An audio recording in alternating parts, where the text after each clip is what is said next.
Hello students, last lecture में we have completed about the animal breeding, and apart from that we have discussed about the tissue culture, its application and single cell protein. Okay, also we have started with animal husbandry. In animal husbandry we have discussed till now dairy farm and poultry farm management. Right now next subtopic under animal husbandry is animal breeding. Right, अब animal breeding जो word है इससे यही समझ में आ रहा है we are going to have a mating between two animals.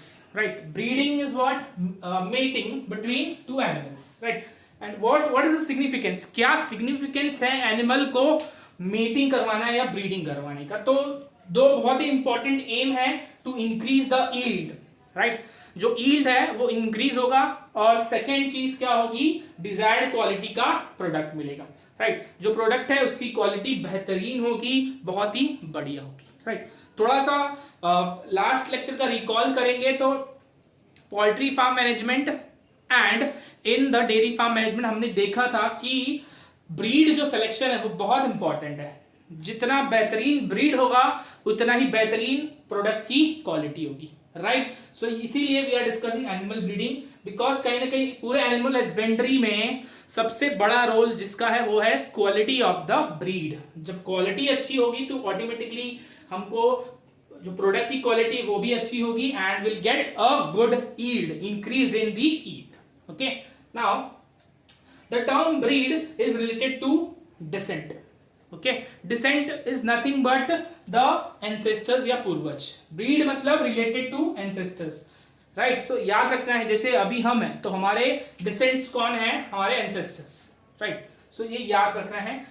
अब कहीं ना कहीं ब्रीड, जो एक ब्रीड होगा उस ब्रीड में उसके कुछ ना कुछ एंसेस्टर्स के भी कैरेक्टर्स दिखाई देंगे. पूरे तरीके से वो अपने एंसेस्टर्स के जैसे नहीं दिखाई देगा, but there will be some or not some but maximum characters which will be similar. Okay, so let's see the characters which will be similar. Size, apart from size, features and configurations. Right, size जो है जैसे size हमारे ancestors का होगा वैसे ही हमारा होगा. Right, उसके अलावा features, कुछ common features होंगे जो हमारे ancestors में थे वो हमारे में भी आएंगे. Right, so इस तरीके से होगा. Next, जब भी एनिमल ब्रीडिंग की बात करेंगे तो वो दो तरीके से हो सकता है. पहला है इन ब्रीडिंग और दूसरा है आउट ब्रीडिंग. पहला क्या है, इन ब्रीडिंग और दूसरा क्या है, आउट ब्रीडिंग. ओके, अब इन ब्रीडिंग की बात करें तो मैंने ब्रीडिंग का मतलब बताया मेटिंग. अब इन मतलब क्या होता है, विदिन. विदिन जब मेटिंग होगा that will be in breeding. That is mating between the two same breed. जब आपस में ही ब्रीडिंग करेंगे, जो सेम ब्रीड के एनिमल्स हैं वो ब्रीड करेंगे तो उनको हम बोलेंगे इन ब्रीडिंग.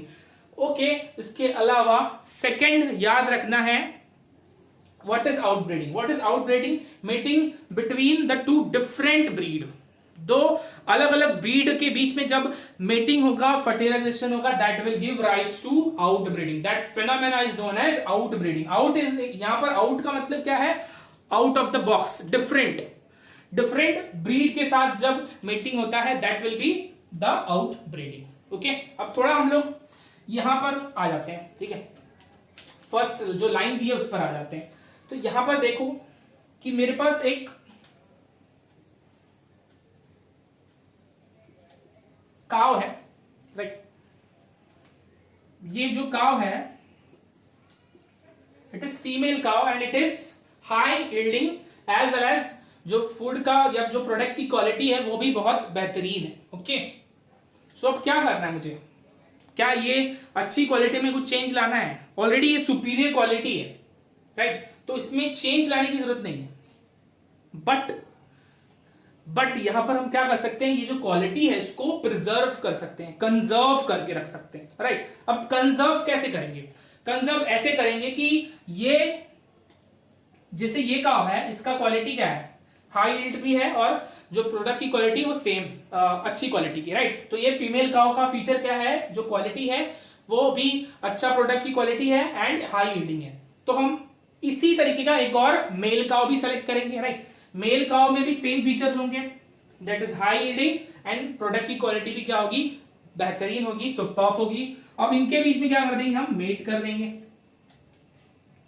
अब मेट करने के बाद यहां पर क्या होगा, जो नेक्स्ट प्रोडक्ट मिलेगा या जो नेक्स्ट प्रोजेनी होगा वो सेम होगा, राइट, क्योंकि दोनों ही क्या है, हाई यील्डिंग एंड जो प्रोडक्ट की क्वालिटी है वो भी अच्छी दे रहे हैं, तो कहीं ना कहीं प्रोजेनी में भी वो सेम फीचर आएगा, कुछ चेंज होगा ही नहीं ना, क्योंकि चेंज होने जैसी कोई बात ही नहीं है। इसको एक और तरीके से समझ सकते हैं, राइट, ये ए है, सपोज ये दूसरा दो पेरेंट है, ये मेल पेरेंट है, फीमेल पेरेंट है, तो जब भी इनके बीच में मीटिंग होगा तो जो प्रोजेनी होगा वो ए ही होगा ना, राइट। सो ये याद रखना है। अब ये फिर से मेटिंग करेगा, राइट, तो जब भी ये फिर से मेटिंग करेगा तो इसका भी प्रोडक्ट क्या होगा, सेम होगा। तो कहीं ना कहीं अब यहां पर हाइपोथेटिकली देखें तो ए जो है ये क्या हो रहा है, कंजर्व हो रहा है, राइट। सो याद रखना दिस इज कंजर्व। तो हम याद रखना है इनब्रीडिंग जो है वो कंजर्व करने के लिए भी क्या करते हैं, परफॉर्म करते हैं, ताकि कोई एक पर्टिकुलर जो कैरेक्टर है वो कंजर्व रहे फॉर मेनी जनरेशंस, ठीक है। सो ये याद रखना है about how the characters are conserved, okay. अब आगे बढ़ते हैं,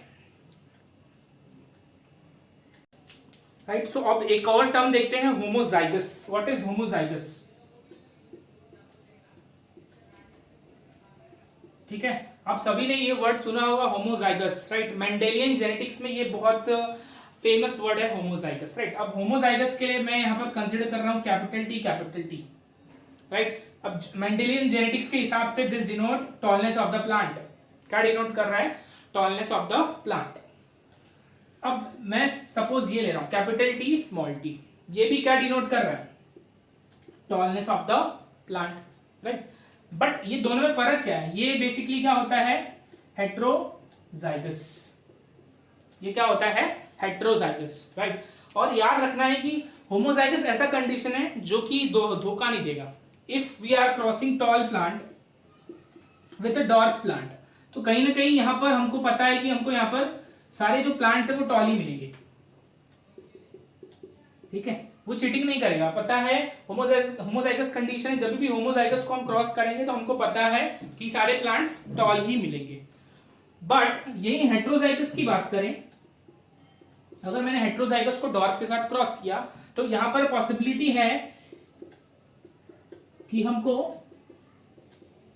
क्या मिल सकता है, डॉर्फ प्लांट, ठीक है, डॉर्फ प्लांट मिल सकता है, राइट। अब ये जो डॉर्फ कैरेक्टर ये इंफीरियर कैरेक्टर है, सुपीरियर कैरेक्टर तो है नहीं।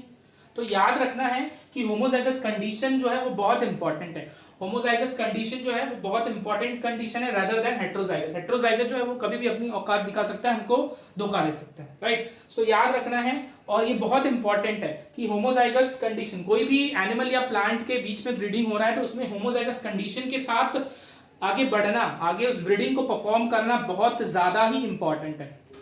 बिकॉज अगर किसी ने जेनेटिक एनालिसिस नहीं किया होगा और उसने बाई चांस हेट्रोजाइगस कंडीशन वाले प्लांट सेलेक्ट करके उनको ब्रीड करा दिए होंगे, तो वहां पर पॉसिबिलिटी हो सकती है कि डिजायर्ड कैरेक्टर या सुपीरियर कैरेक्टर प्रोजेनी पर ना दिखाई दे, प्रोजेनी में वो दिखाई ना दे। तो ये याद रखना है कि होमोजाइगस जो कंडीशन होता है बहुत इंपॉर्टेंट कंडीशन होता है, ओके, बहुत इंपॉर्टेंट कंडीशन होमोजाइगस कंडीशन है।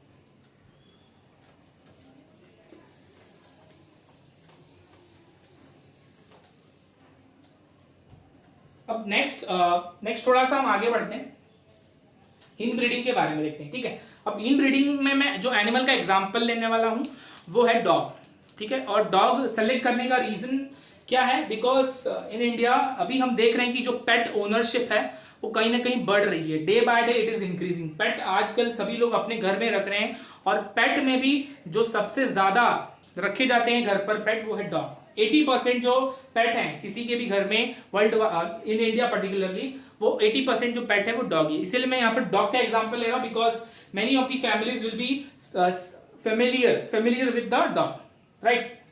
सो यहाँ पर मैं बुलडॉग का एग्जांपल ले रहा हूं, ठीक है। उसके अलावा जर्मन शेपर्ड, करेक्ट, दो एग्जांपल ले रहा हूं मैं यहाँ पर, बुलडॉग एंड जर्मन शेपर्ड। तो सबसे पहले हम बुलडॉग के केस में आ जाते हैं, राइट। अब suppose I have a bulldog, अब बुलडॉग ये जो है मेरा मेल बुलडॉग है और ये मेरा फीमेल है, ओके। दो बुलडॉग है, मेल बुलडॉग है एंड फीमेल बुलडॉग है, करेक्ट। तो अब जब मैं इनके बीच में मेटिंग कराऊंगा तो जाहिर सी बात है कि जो बुलडॉग हमको मिलेगा वो क्या होगा, प्योर बुलडॉग होगा, बिकॉज हमने यहाँ पर क्या यूज किया है, प्योर पेरेंट्स यूज किया है, राइट। हमने क्या यूज किया यहाँ पर, होमोजाइगस पेरेंट यूज किया है। तो ये याद रखना है कि pure bulldog we get or we obtain pure bulldog when we select the pure parent। Pure line select करना बहुत जरूरी है अगर प्योर बुलडॉग हमको चाहिए तो यहां पर आप देख रहे हो कि ब्रीड भी सेम है, राइट। बुलडॉग की दोनों ही ब्रीड क्या है, बुलडॉग ही है, right. Male bulldog and female bulldog. So ये क्या है, example of inbreeding, correct. Same हम ले सकते हैं, सेम एग्जांपल के साथ जा सकते हैं। German shepherd, right, German shepherd, ये मेल है प्योर, ये फीमेल है प्योर, राइट। जब भी इनके बीच में हम क्रॉस कर देंगे जो हमको जर्मन शेपर्ड मिलेगा वो क्या होगा, प्योर होगा, बिकॉज दोनों पेरेंट्स क्या है, प्योर है, राइट। सो ये याद रखना है कि this two are the examples of inbreeding, okay. अब थोड़ा और एक चीज देख लेते हैं,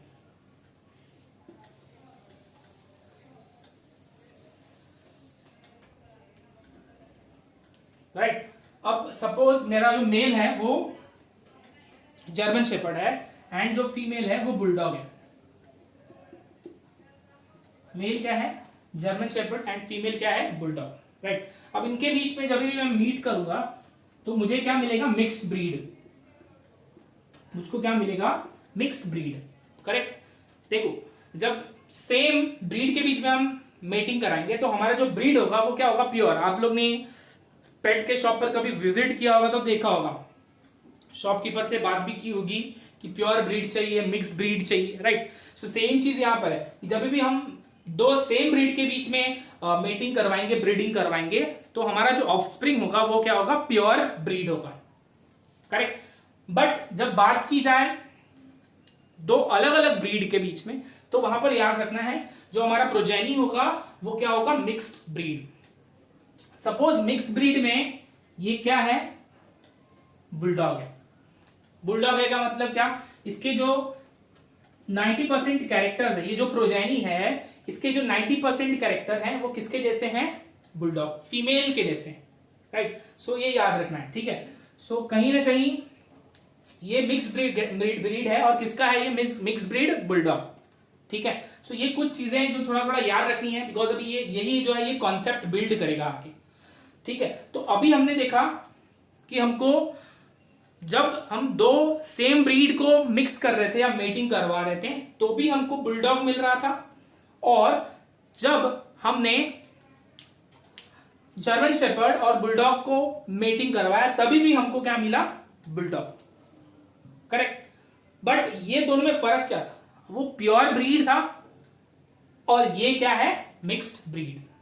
वो प्योर ब्रीड था और ये क्या था, मिक्स्ड ब्रीड। दोनों ही लेकिन है क्या, बुलडॉग ही है, दोनों ही क्या है, बुलडॉग। तो एक लाइन बोल रहा हूं, बहुत इंपॉर्टेंट है, याद रखना है, all the animals of the same breed may be not same. एक ही ब्रीड के सारे एनिमल्स सेम नहीं हो सकते, ठीक है। तो याद रखना है। और ये जो मिक्स्ड है इनको हम क्या बोलेंगे, अनरिलेटेड। मिक्स्ड ब्रीड को क्या बोलेंगे, अनरिलेटेड। याद रखना है कि ये जो मिक्स्ड ब्रीड हुआ है, ये मिक्स्ड ब्रीड जो बनी है इसको हम बोलेंगे अनरिलेटेड ब्रीड।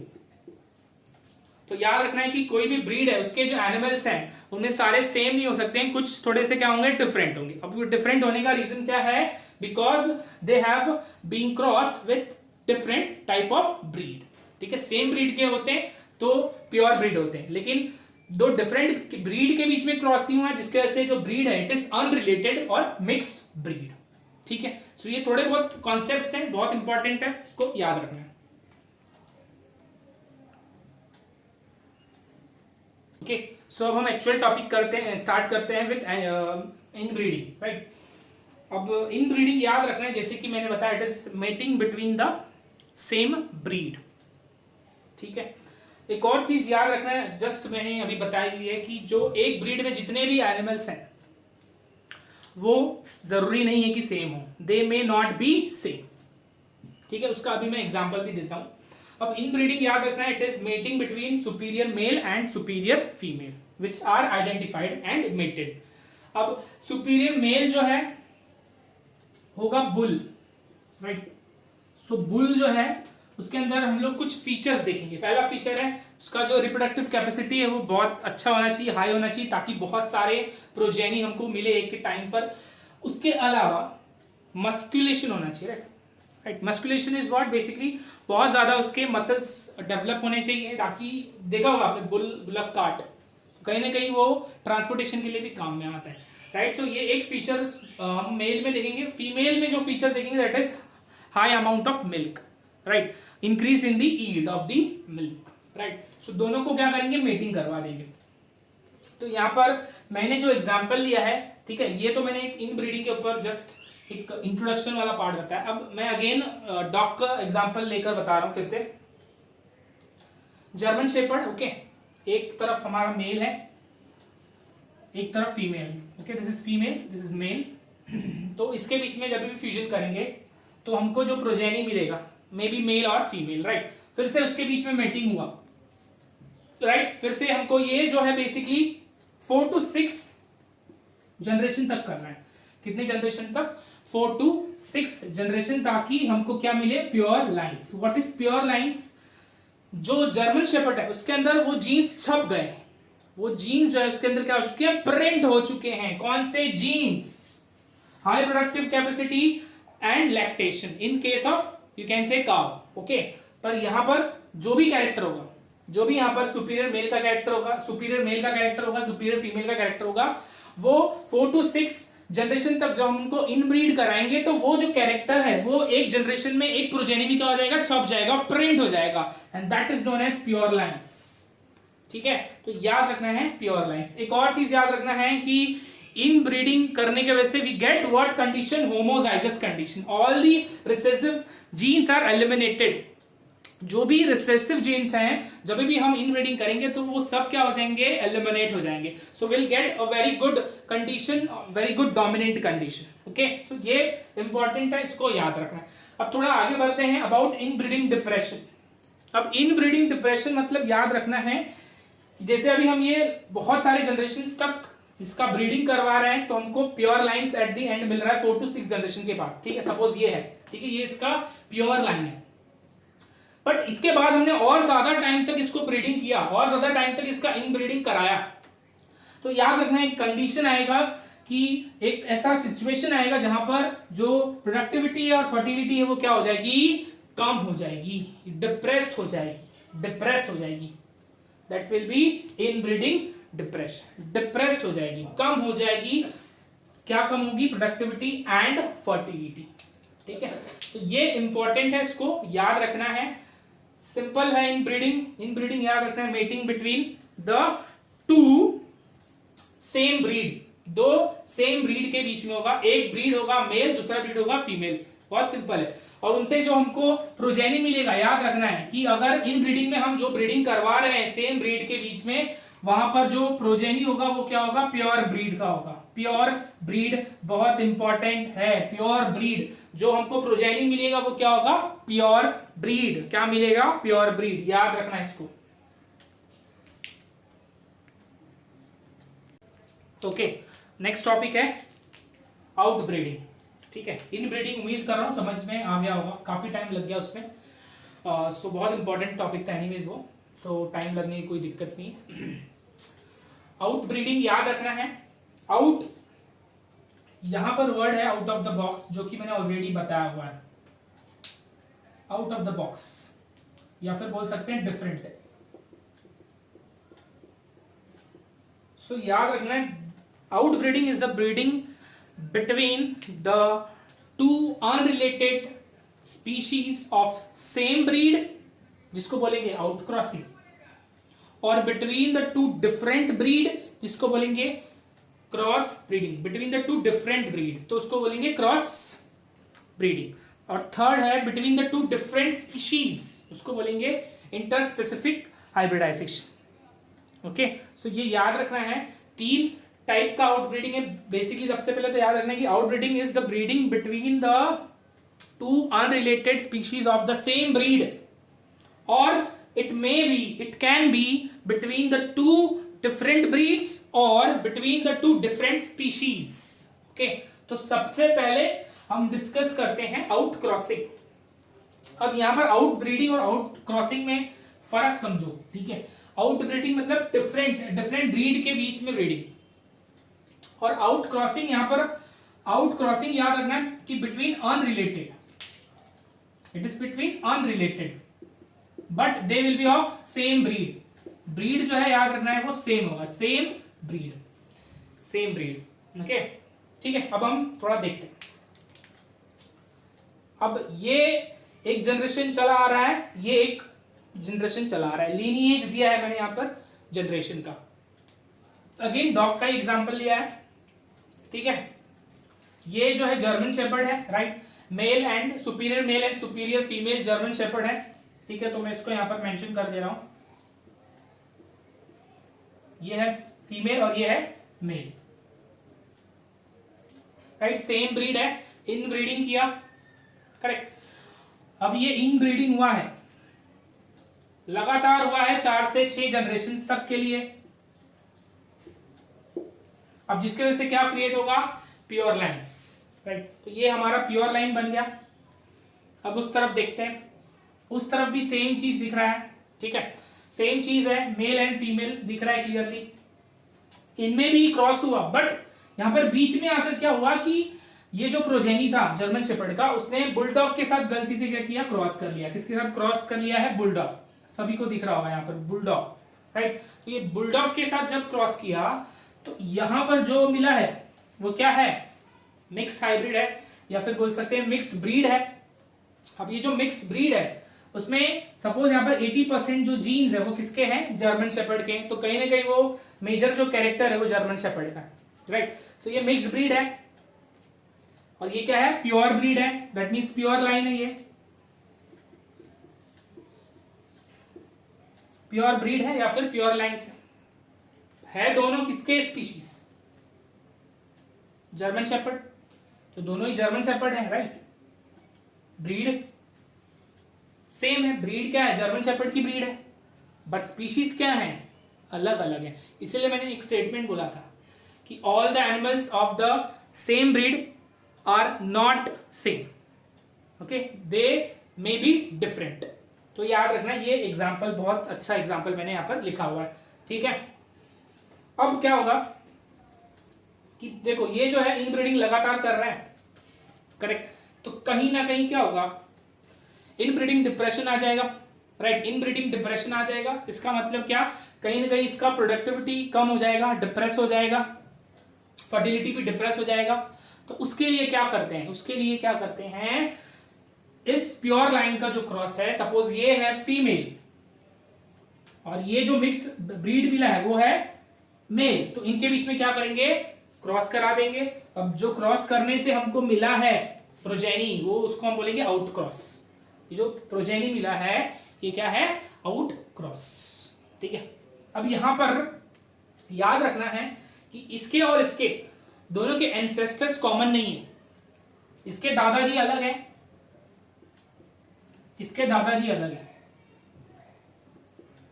इसके डैडी अलग हैं, इसके डैडी अलग है, ठीक है। सो ये याद रखना है कि दोनों के जो एंसेस्टर्स है वो कॉमन नहीं है, ठीक है। So this is about out crossing, and मैंने बताया बहुत इंपॉर्टेंट है आउट क्रॉसिंग जो है, इससे हम क्या प्रिवेंट कर सकते हैं, इन ब्रीडिंग डिप्रेशन, करेक्ट। तो याद रखना है कि अगर इन ब्रीडिंग डिप्रेशन बहुत ज्यादा टाइम के लिए कर रहे हैं, बहुत ज्यादा मतलब प्योर लाइन ऑब्टेन होने के बाद भी करते जा रहे हैं, तो एक ऐसा टाइम आएगा जहां पर इन ब्रीडिंग डिप्रेशन हो जाएगा।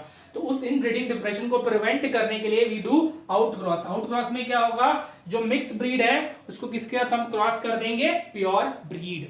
Mixed breed cross with pure breed, but दोनों का जो एंसेस्टर है वो कॉमन नहीं होगा, दोनों का एंसेस्टर कॉमन बिल्कुल नहीं होगा। और उसके बाद जो उसका प्रोजेनी है उसको हम क्या बोलेंगे, आउट क्रॉस, ठीक है। तो याद रखना है उसके प्रोजेनी को क्या बोलेंगे, out cross. So this is about out crossing. Next type देख रहे हैं हम लोग cross breeding. Out out breeding का नेक्स्ट टाइप है क्रॉस ब्रीडिंग। अब क्रॉस ब्रीडिंग बहुत सिंपल है, देखो अगेन मैं यहाँ पर एक एग्जांपल फिर से डॉग का ही ले रहा हूँ। Okay, so we have bulldog, उसको क्रॉस किया जर्मन शेपर्ड के साथ, उसके बाद जो प्रोजेनी मिलेगा वो क्या होगा, हमारा क्रॉस ब्रीड होगा। क्या होगा, क्रॉस ब्रीड।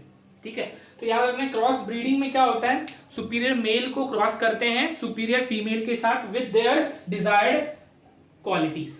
मेल की एक अच्छी क्वालिटी क्या हो सकती है, मैंने अभी जस्ट एग्जांपल्स दिए हुए हैं कि हाई रिप्रोडक्टिव रेट, करेक्ट। इसके अलावा क्या हो सकता है, मसुलेशंस। मसुलेशंस क्या होता है, मसल स्ट्रेंथ ज्यादा होगी, राइट। फीमेल का क्या एडवांटेज या फिर अच्छा क्वालिटी हो सकता है, high yield of milk, correct. Same चीज है यहाँ पर, तो superior male superior female with their desired properties are combined. Okay, याद रखना है। अब यहाँ पर एग्जांपल दिया है शिप एंड काउ का, ठीक है। अब यहाँ पर शिप का जो एग्जांपल है that is Bikaneri eaves and Merino ramps, दो शिप थे, ठीक है। अब ये दोनों शिप के बीच में क्या किया था, ब्रीड करवाया था। अब याद रखना है क्रॉस ब्रीडिंग किसके बीच में हो रहा है, बिटवीन टू डिफरेंट ब्रीड्स, ठीक है। So suppose we take it as female and इसको हम लेते हैं मेल, इनके बीच में हाइब्रिड कराया था और we have got a hybrid progeny also called cross breed Hissardale. क्या बोलेंगे इसको, हिजरडेल। ये याद रखना है, एग्जांपल्स नीट में बहुत बार पूछे जाते हैं ये एग्जांपल्स कि हिजरडेल जो है वो किस टाइप के ब्रीडिंग का एग्जांपल है, तो your answer should be cross breeding. या तो पूछेंगे Bikaner ewes and Merino rams के ब्रीडिंग करने के बाद जो नया शिप ऑब्टेन हुआ है उसका नाम क्या है, तो क्या बोलोगे, हिजरडेल। नेक्स्ट एक और एग्जांपल है Sahiwal and brown Swiss. Okay, Sahiwal you all know famous breed है पंजाब का काऊ का। ओके, उसके बाद ब्राउन स्विस जो है वो किसका ब्रीड है, यूएस, ठीक है। तो अब इनको ब्रीड करवाया था, ठीक है। इनके ब्रीड करने की वजह से एक नया ब्रीड हमको मिला था, नया क्रॉस ब्रीड मिला था जो था करन स्विस। एग्जांपल याद रखना है, Karan Swiss. Karan Swiss example of cow, cross breed cow, ठीक है। तो ये दो एग्जांपल याद रखना है। अब देखो लिंक करो चीजों को। अब हमने यहाँ पर क्या देखा कि दो सुपीरियर मेल एंड एक सुपीरियर मेल एंड फीमेल थे, दोनों को हाइब्रिड किया, दोनों की डिजायर क्वालिटी एक ही प्रोजेनी में दिखाई दी, राइट, एक ही ब्रीड में दिखाई दी, ठीक है। इन द केस शिप में हिजरडेल, इन द केस काउ में करन स्विस। ये दोनों में इन दोनों पेरेंट के क्वालिटीज दिखाई दी। तो अब क्या करेंगे, ऐसे बहुत सारे प्रोजेनीज बनेंगे, करेक्ट। अब उन प्रोजेनीज को हम क्या करा देंगे, सिंपल है, हम उनको क्या करना है, कंजर्व करना है ना, क्योंकि क्वालिटी बहुत अच्छी है, बेस्ट क्वालिटी है, सुपीरियर क्वालिटी है, तो उनको अब क्या करेंगे हम, इनब्रीड। इनब्रीड क्यों कराएंगे, ताकि जो सुपीरियर कैरेक्टर है वो क्या हो जाए, कंजर्व। क्या हो जाए, कंजर्व। याद रखना है, ये लिंक करो, क्रॉस ब्रीडिंग करने के बाद जो हमको सुपीरियर क्वालिटी, सुपीरियर प्रोजेनी मिली है, उन प्रोजेनी को हम क्या करेंगे, इनब्रीड कराएंगे। क्यों कराएंगे, बिकॉज सुपीरियर क्वालिटी और सुपीरियर क्वालिटीज कंजर्व होनी चाहिए फॉर फ्यूचर, ठीक है। याद रखना है, this is about cross breeding. दो टाइप्स देखे हैं अभी तक क्रॉस ब्रीडिंग, ये एक टाइप है, इसके पहले एक हमने टाइप देखा आउट क्रॉस।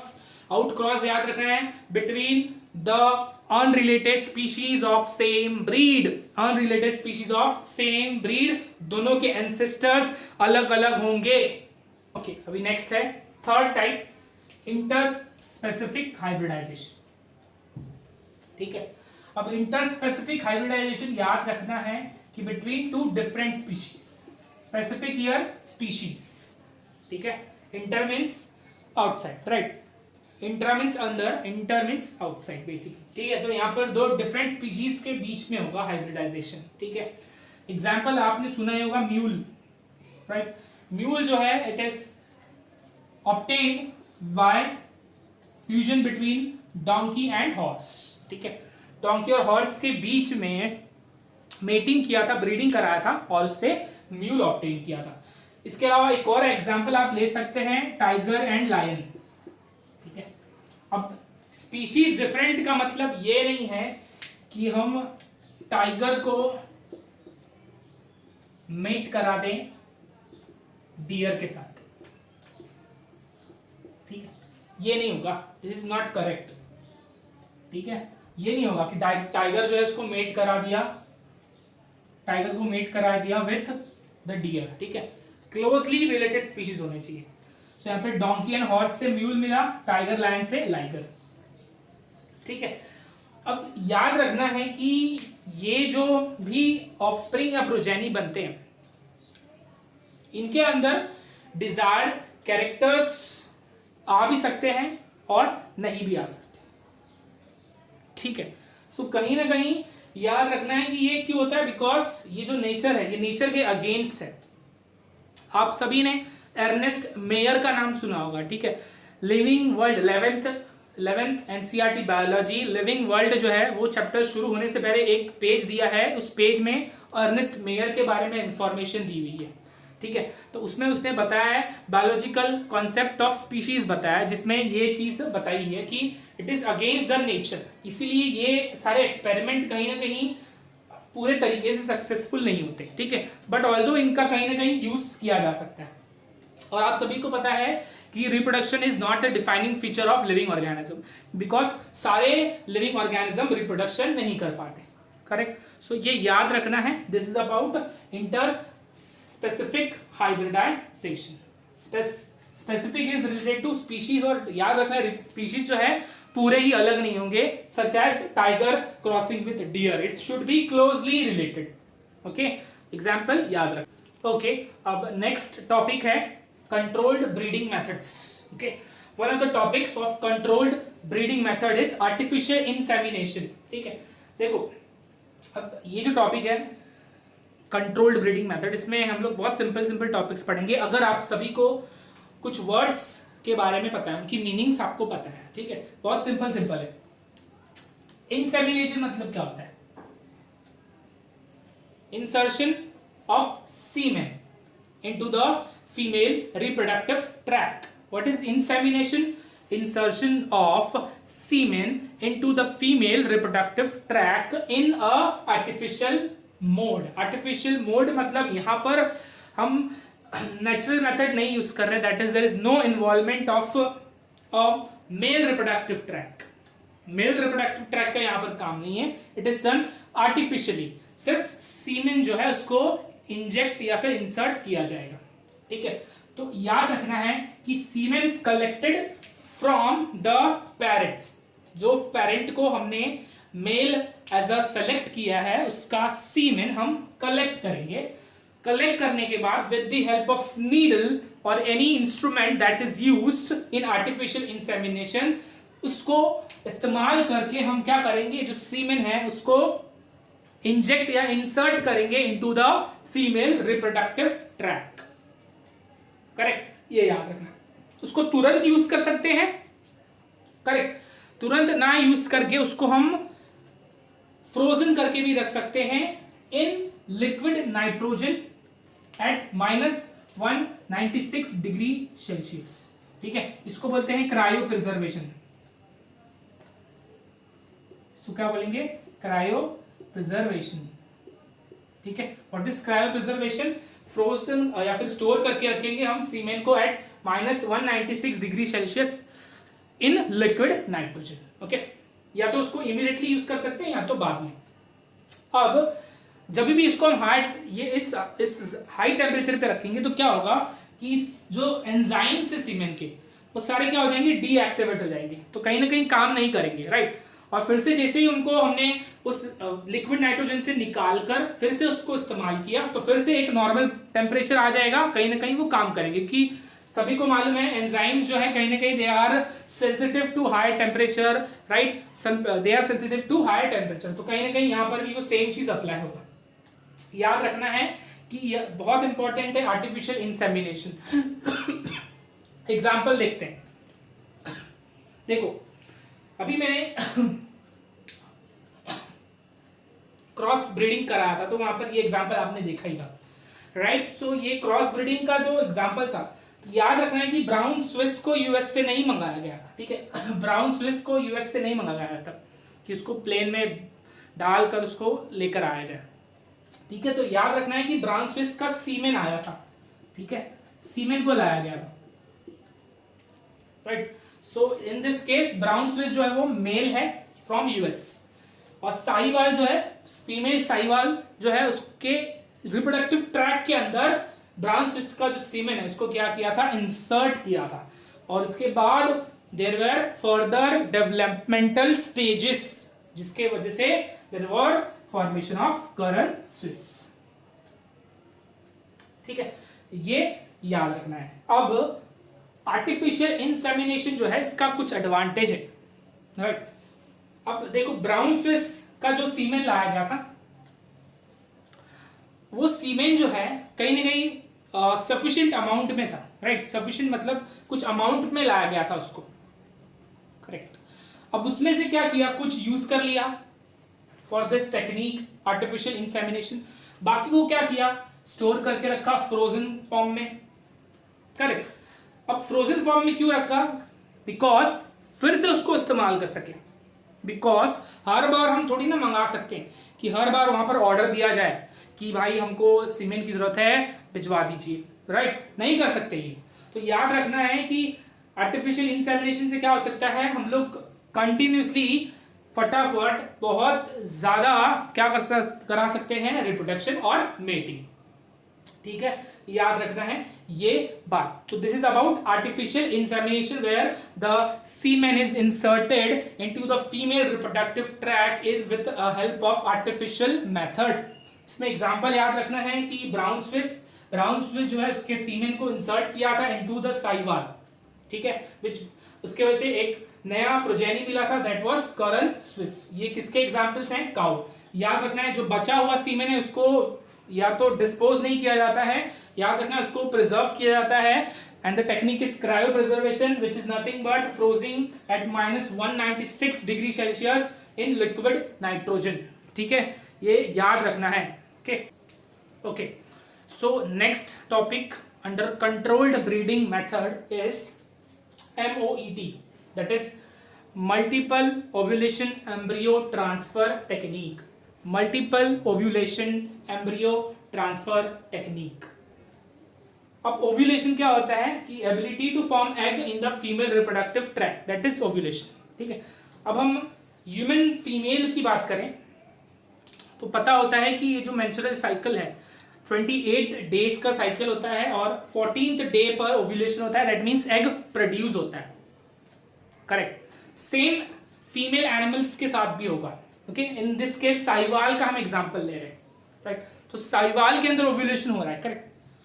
बट क्या वो फिजिकली देख के हम पता कर सकते हैं कि पर्टिकुलर फीमेल के अंदर there is menstrual cycle going on और there is ovulation going on और there is release of egg, बता सकते हैं क्या फिजिकली देखकर? नहीं, राइट। चलो, एनिमल्स तो ना ही they cannot speak also, right. So कहीं ना कहीं हम लोग उनको फिजिकली देखकर नहीं बता सकते कि वहां पर there is any kind of ovulation occurring in a female reproductive tract of the animal, right.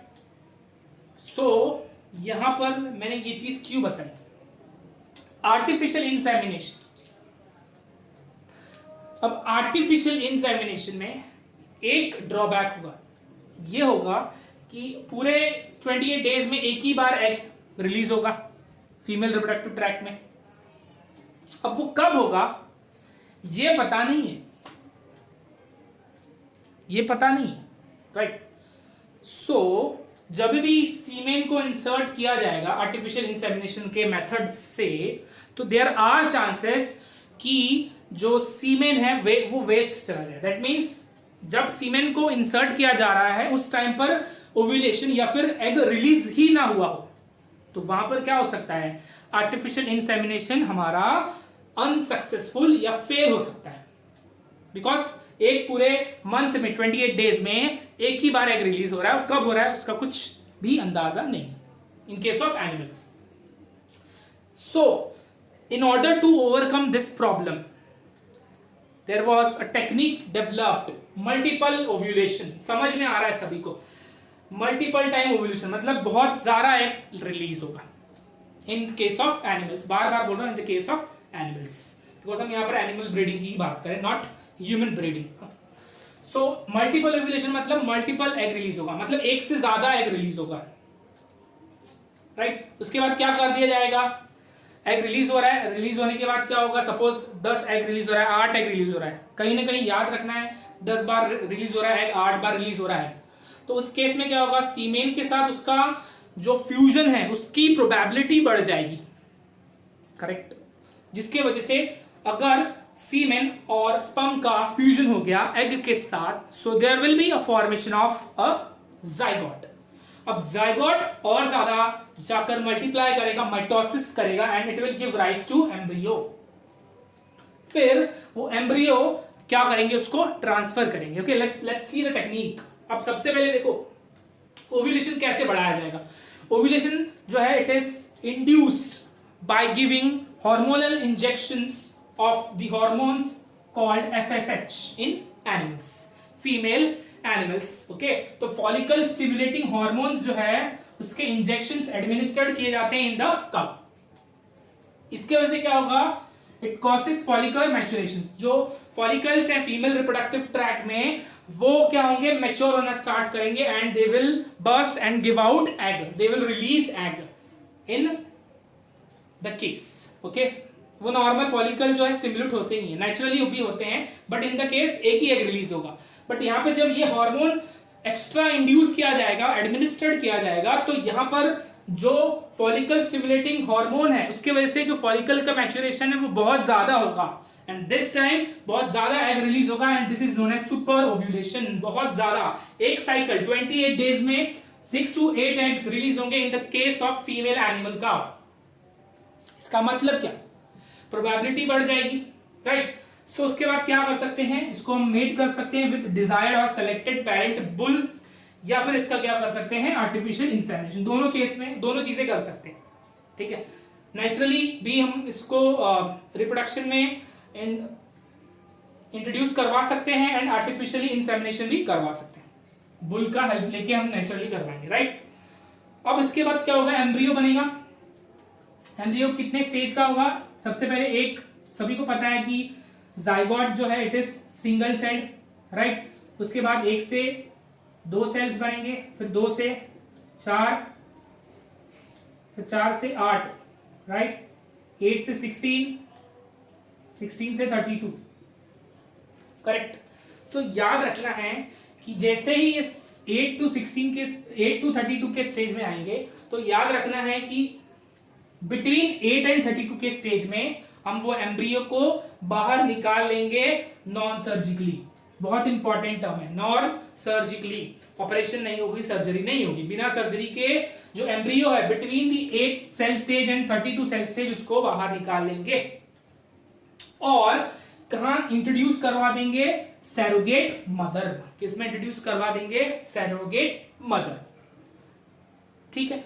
अब ये याद रखना। अब एक और चीज याद रखो कि उसकी जो जेनेटिक मदर है वो कहीं ना कहीं जहां पर वो उसका जाइगोट का फॉर्मेशन हुआ है वही उसकी जेनेटिकल मदर है, राइट। तो ये याद रखना है कि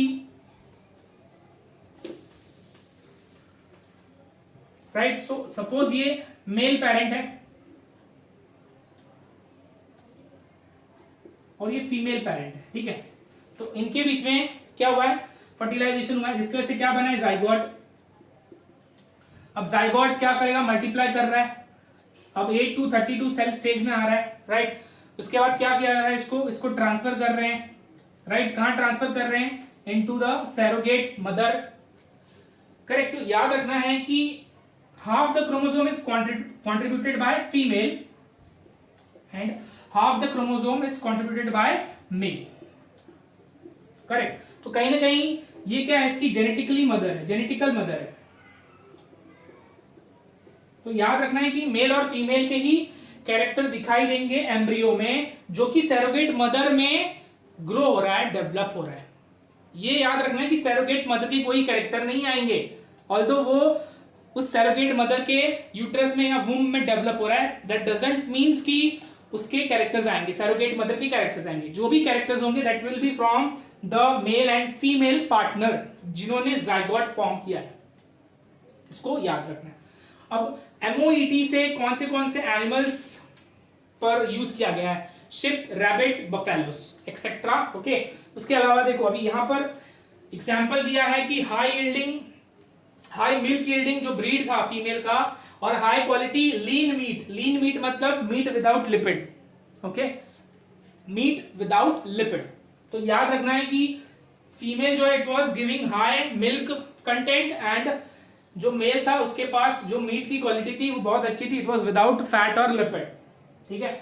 तो ये दोनों सुपीरियर कैरेक्टर जो है वो एक ही एनिमल में लाए गए, एक ही काउ या फिर एक ही बफेलो में लाए गए हैं using the technique of MOET, that is multiple ovulation embryo transfer technique. Important technique याद रखना है सभी लोगों को, याद रखना है what is MOET, multiple ovulation embryo transfer technique, okay. दो technique, artificial insemination and embryo multiple ovulation embryo transfer technique, okay. Next is थोड़ा सा हम बीज के बारे में इंफॉर्मेशन ले लेते हैं। बी हाइव्स बेसिकली आपने सुना होगा। बी हाइव्स क्या होता है? मधुमक्खी का छत्ता। तो वो जो मधुमक्खी का छत्ता होता है वहां पर बीज जो है उनकी एक कम्युनिटी रहती है, राइट। याद रखें वहां पर बहुत अलग अलग टाइप के अलग अलग कैटेगरीज के बीज रहते हैं, राइट। तो उनमें से 3 कैटेगरी है, दैट इज क्वीन बीज, वर्कर बीज, ड्रोन बीज। रिपीट कर रहा हूं, क्वीन बीज, वर्कर बीज, ड्रोन बीज। अब क्वीन बीज जो है याद रखना है, क्वीन जो है वो एक ही होगी, देखा हुआ चेस में भी देखा है क्वीन एक ही होती है, राइट। सो क्वीन भी एक होगी एंड सबसे बड़ी होगी in terms of size, and उसका लाइफ स्पैन होगा 2 to 7 ईयर्स, इसको याद रखना है। इसके अलावा डिप्लॉयड होगी एंड फर्टाइल होगी, ठीक है, fertile and diploid, and it lays both the types of egg, fertilized egg as well as unfertilized egg, ठीक है, दोनों एग्स को ले करती है। और जो अनफर्टिलाइज्ड एग है वो पैर्थेनोकार्पी करके किसमें डेवलप हो जाता है? ड्रोन्स। पैर्थेनोजेनेसिस करेंगे, जो अनफर्टिलाइज्ड एग है वो पैर्थेनोजेनेसिस करेंगे and they will produce drones, इसको याद रखना है। And they feed on royal jelly which is very highly proteinaceous, जो कि बी हाइव में दिखाई देगा, इसको याद रखना है। कितने होते हैं? एक, साइज में सबसे बड़े, लाइफ स्पैन सबसे ज्यादा, स्ट्रॉन्ग लेग्स होता है, फर्टाइल होते हैं, इसको याद रखना है, ठीक है। नेक्स्ट है वर्कर। अब वर्कर जो है इनकी सबसे खराब हालत है, ठीक है। सपोज बी हाइव में 50,000 बीज हैं, तो उसमें से 49,500 जो बीज होंगे वो वर्कर्स होंगे। वर्कर्स से समझ में आ रहा है, उनका सिर्फ काम है, सिर्फ काम करना है, दे आर लाइक मजदूर्स, okay, they are like workers, okay. अब अगेन इनका लाइफ स्पैन देखो, काम करने के बावजूद इनका लाइफ स्पैन बिल्कुल भी इंसाफ नहीं है, राइट, ना इंसाफी। 22 to 42 डेज का इनका लाइफ स्पैन होता है, two and sterile. They are what? Sterile. They are not able to reproduce. Sting, डंक जो होता है, स्टिंग मतलब क्या? डंक, वो बहुत ही पॉइजनस सब्सटेंस प्रोड्यूस करता है, बिकॉज वो स्टिंग के ऊपर क्या होता है? Poisonous sac. अब इनका काम क्या क्या है? हनी कलेक्ट करना, जो छोटे यंग बीज हैं उनको, उनका ध्यान रखना, क्लीनिंग करना, और रानी या क्वीन को डिफेंड करना, बचाना, ओके। याद रखना है वर्कर भी, इनका साइज सबसे छोटा, इसका साइज, क्वीन का साइज, क्वीन बीज का साइज सबसे बड़ा। अब ड्रोन जो है याद रखना है कि ये इन नंबर्स 200 to 250 होते हैं। देखो, queen 1, maximum workers, and drone 200 to 250। मैंने बताया ना 50,000 है, तो उसमें से 49,500 तो वर्कर्स ही हैं, 200 से 250 ड्रोन्स हैं, और एक हमारा क्वीन, ठीक है। Again 2n and fertile. Fertile याद रखना है कि ये जो ड्रोन है they have the tendency to be fertilized और to be involved in mating with the queen. Queen के साथ वो मेटिंग कर सकते हैं, कौन? Drones, right. और याद रखना है कि क्वीन ही है जो जिसका अनफर्टिलाइज एग जो है आगे जाके क्या बनाता है? ड्रोन। क्वीन का अनफर्टिलाइज एग आगे जाके बनाता है drones by the process of parthenogenesis. सभी आपने ये बॉटनी के सेक्शन में सुना होगा इन प्लांट्स, ओके। तो ये 3 टाइप के बीज हैं, इनको याद रखना है। हाँ, लाइफ स्पैन याद रखना है, किसी रेफरेंस बुक में 50 to 55 डेज, 60 डेज दिया है, किसी बुक में 90 डेज दिया है, तो उस हिसाब से 2 to 3 मंथ्स का इनका लाइफ स्पैन होता है, ठीक है, इसको याद रखना है। सो नेक्स्ट टॉपिक है bee keeping, okay. Bee keeping और it is also called apiculture. Bee keeping is also called apiculture, so इसको याद रखना है। अब बी कीपिंग जो है, कहां पर बी कीपिंग करने वाले हम लोग? In the bee hive, right. ये याद रखना है, बी हाइव। अब कौन से बीज हैं जिनका इस्तेमाल किया जाता है? Apis indica, Apis dorsata, Apis florea and Apis mellifera.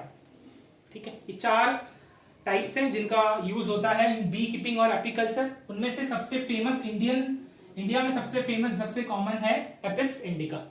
Apis indica is the most commonly used be in apiculture in India. Okay, अब बी हाइव जो है उसको क्या करके रखना है हमको?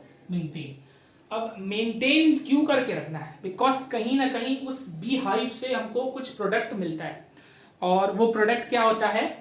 Honey and wax, right. 2 product मिलता है, पहला प्रोडक्ट है हनी एंड दूसरा प्रोडक्ट है वैक्स, बी वैक्स। ओके, और ये जो टेक्निक है ये बहुत पुराने जमाने से प्रैक्टिस की जा रही है, ओल्ड एज इंडस्ट्री है। आप सभी ने कभी ना कभी गांव में देखो, ये सारी चीजें आप देखोगे तो बहुत ही ज्यादा प्रैक्टिस की जाती है गांव एरियाज में, राइट।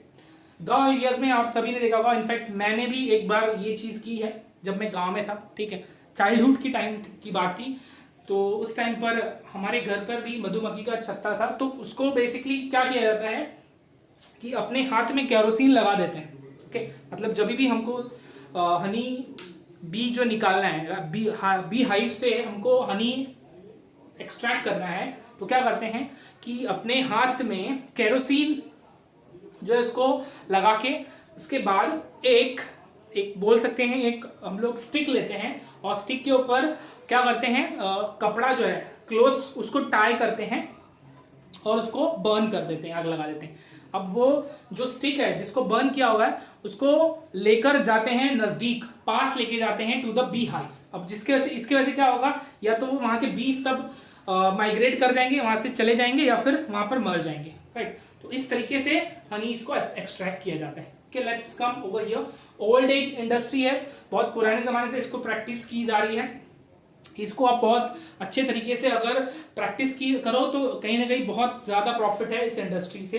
कहीं ना कहीं 1 kg हनी जो है उसका बहुत बहुत ज़्यादा प्राइस होता है, प्योर हनी की बात की जाए। ठीक है, अब हनी एंड वैक्स, हनी की बात करूँ तो इट इज़ हाईली न्यूट्रिशिव, बहुत ज़्यादा न्यूट्रिशन होता है। Also it is use in medicine, cough वगैरह होता है तो हम कहीं ना कहीं जो सिरप लेते हैं उस सिरप में some amount of honey is present. Okay, honey की पीएच की बात करें तो it is neutral, 6.8 pH. Water होता है, विटामिन होते हैं, biotin, niacin, ascorbic acid, right, इस तरीके के विटामिन प्रेजेंट होते हैं। मिनरल्स होते हैं। अब मिनरल्स में कौन से मिनरल्स होते हैं? Iron, calcium, phosphate, manganese. Okay, उसके अलावा शुगर होता है, शुगर में लेवुलोज, डेक्सट्रोज, माल्टोज, सुक्रोज। तो इतने सारे शुगर प्रेजेंट होने की वजह से हनी का टेस्ट कैसा होता है? Sweet, very very much sweet. अब बी वैक्स, फर्स्ट प्रोडक्ट तो देख लिया हनी। अब बी वैक्स याद रखना है, wax is made up of what? Fatty acid and alcohol, right. किससे बनता है? Fatty acid and alcohol. तो याद रखना है कि ये जो वैक्स है बहुत कॉस्टली होता है, and it is used in cosmetics, face cream and boot polishing. ठीक है, शाइन प्रोवाइड करता है बेसिकली। ठीक है, अब याद रखना है कि अगर इस extraction of honey and wax को लार्ज स्केल पर प्रैक्टिस किया जाए, बड़ी इंडस्ट्रीज में इसको अप्लाई किया जाए, इसको परफॉर्म किया जाए, तो इससे बहुत ज्यादा इनकम प्रॉफिट जनरेट हो सकता है। तो याद रखना, it is income industry, it is income gaining industry, income producing industry where there is very less labour. 1 या 2 लोग होंगे, काम हो जाएगा। 2 लोग, 1 लोग, मैं बोलता हूं अकेले भी रहोगे तो बी हाइव से हनी एंड वैक्स को एक्सट्रैक्ट कर सकते हो। वैक्स को नहीं कर सकते, वैक्स को एक्सट्रैक्ट करना है तो आपको जो बी हाइव के पीसेस हैं उसको इंडस्ट्री में जाकर देना पड़ेगा, जहां पर वैक्स जो है उसको एक्सट्रैक्ट करके आपको दिया जाएगा। ओके, अब याद रखना है कि it can be practised anywhere, in the verandas, in the terrace. ठीक है, कहीं पर भी इसको हम रख सकते हैं, मतलब कहीं पर भी हमारा बी हाइव रह सकता है। ठीक है, इसको याद रखना। It can be practiced in any areas where there is a sufficient bee pastures of wild shrubs. Proper वहाँ पर जो आसपास जहाँ पर भी ये प्रैक्टिस किया जा रहा है वहाँ पर आसपास में wild shrubs, fruit orchards, cultivated crops, ये सारी चीजें होनी चाहिए. क्यों होनी चाहिए? Because in some plants these bee Apis indica act as a pollinating agent. ये जो है ये एक पॉलिनेटिंग एजेंट का भी काम करता है in some plants. Okay, so next topic है points for successful bee keeping. ठीक है, कैसे हम बी कीपिंग जो है उसको फ्लोरिश कर सकते हैं, बढ़ावा दे सकते हैं. राइट, अब सक्सेसफुल होना है तो इसलिए सबसे पहली चीज है nature and habit. Habit of bee, life cycle of bee, किस तरीके के प्लांट के साथ रहना पसंद करता है. बिकॉज कहीं ना कहीं अगर प्लांट के अराउंड रखा जाएगा उसको तो क्या होगा, बहुत ज्यादा नेक्टर लेकर आएगा वो, जिसके वजह से there will be a very high amount of production of honey. Right, so ये याद रखना है. और कहीं ना कहीं वो एक और चीज में हेल्प करेगा फॉर पॉलिनेटिंग द प्लांट्स. ठीक है, सो याद रखना है नेचर एंड हैबिट.